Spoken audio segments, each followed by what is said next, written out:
আসসালামু আলাইকুম, সকলকে স্বাগত জানিয়ে আজকে নতুন ভিডিও শুরু করতেছি। দাখিল পরীক্ষার্থীদের উদ্দেশ্যে আজকের ভিডিও বানানোটা সেটা হচ্ছে বাংলাদেশ মাদ্রাসা শিক্ষা বোর্ড 12ই ডিসেম্বর যে নোটিশ দেওয়া হয়েছিল, যে পরীক্ষার সময়সূচি দেওয়া হয়েছে, সেই বিষয়ে একটু অল্প কিছুক্ষণ আলোচনা করব। তো এই আলোচনার মাধ্যমে আসলে বিশেষ করে যে নির্দেশনাগুলো দেওয়া হচ্ছিল, এই নির্দেশনা একটু বলা, আর উদ্দেশ্য হচ্ছে সময়সূচি জানানো সবাইকে। তো এখানে যেটা বলেছে 2025 সালে দাখিল পরীক্ষার সময়সূচি এত দ্বারা সংশ্লিষ্ট সকলকে জানানো যাচ্ছে যে বাংলাদেশ মাদ্রাসা শিক্ষা বোর্ডে 2025 সালের দাখিল পরীক্ষার নিম্নবর্ণিত সময়সূচি অনুযায়ী অনুষ্ঠিত হবে। বিশেষ প্রয়োজনে বোর্ড কর্তৃপক্ষ এই সময়সূচি পরিবর্তন করতে পারবেন। তো এখানে যেটা দেওয়া হয়েছে সেটা হচ্ছে বিষয় সময় সকাল 10টা থেকে 1টা পর্যন্ত পরীক্ষা হবে। আর সময় হচ্ছে 10 তারিখ থেকে শুরু হতে যাচ্ছে, বৃহস্পতিবার। প্রথম দিন হচ্ছে কোরআন মাজিদ ও তাজবিদ। আর এখানে বিকালবেলা কোনো পরীক্ষা নাই, বিষয় কোড এটা। তো এখানে যে জিনিসটা বোঝার বিষয় সেটা হচ্ছে কিন্তু আমাদেরকে এই বিষয় কোডগুলো কিন্তু আমাদেরকে কিন্তু জানা দরকার।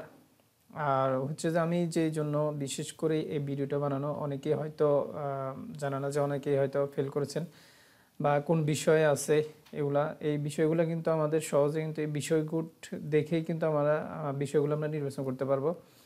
তো এখানে যে বিষয়টা হচ্ছে যে বুধবার 30/4/2025, এর আগে তো সবগুলো ঠিকঠাক আছে, সব কিছু যে বিষয়ের পাশাপাশি তারিখ দেওয়া আছে। এখানে আসি কিন্তু একটা বিষয় যেটা সেটা হচ্ছে যে 30/4/2025 বুধবার কিন্তু অনেকগুলো বিষয় আছে। এই বিষয়গুলো কিন্তু আমাদেরকে বুঝতে হবে। আমরা যে এই যেখানে যে পৌরনীতি ও নাগরিকতা, কৃষি শিক্ষা, গার্হস্থ্য বিজ্ঞান, মানবিক, উর্দু, পার্সি, তারপর হচ্ছে বাংলাদেশ ও বিশ্ব পরিচয়, তো এগুলা কিন্তু আমাদের যারা আমরা অতিরিক্ত সাবজেক্ট নিয়েছিলাম, তো এটা হয়তো কারো মনে আছে, বা যদি কেউ যদি ভুলে যায়, তাদের অ্যাডমিট কার্ডে কিন্তু আমাদের এই যে বিষয়গুলা এখানে কিন্তু যে রেজিস্ট্রেশন করার সময় কিন্তু এই কোডগুলো ওখানে দেয়া থাকে। তো এখান থেকে যদি আমরা কোডগুলো মিলিয়ে নিতে পারি, যদি কেউ ভুলে যায়, তাহলে কিন্তু কোড অনুযায়ী কিন্তু বিশেষ করে কৃষির জন্য যে 113 কোড, এই 113 কোড কিন্তু দেওয়া থাকে অতিরিক্ত বিষয়। আর বাকি যদি এর বাইরে কেউ নিয়ে থাকে, তাহলে এই বিষয় কোডগুলো দেখে আমরা এগুলো নিশ্চিত হতে পারবো আমাদের অতিরিক্ত বিষয় কোনটা।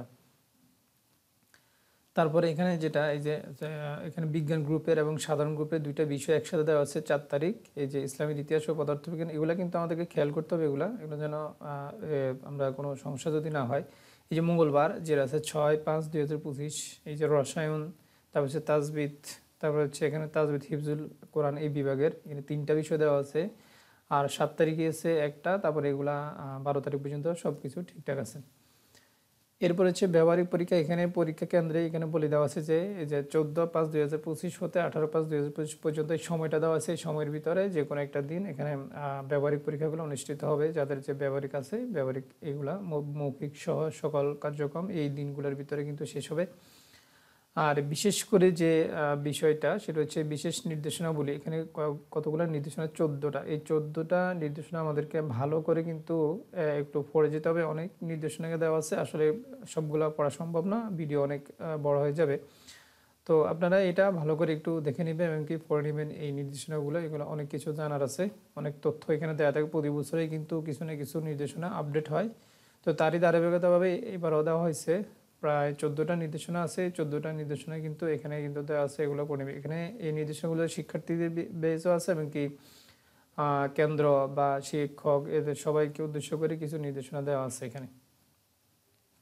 তো এই রুটিনটা এখান থেকে স্ক্রিনশট দিয়ে বা লিখেও নেওয়া যাবে, অথবা আমরা এটা ডাউনলোড করতে পারি। আমরা এই যে বাংলাদেশ মাদ্রাসা শিক্ষা বোর্ড এই ওয়েবসাইটে গেলে কিন্তু আমরা এই যে 12 ডিসেম্বরের যে তারিখ আছে, এই তারিখে গেলে আমরা এই সময়সূচিটা কিন্তু পেয়ে যাব।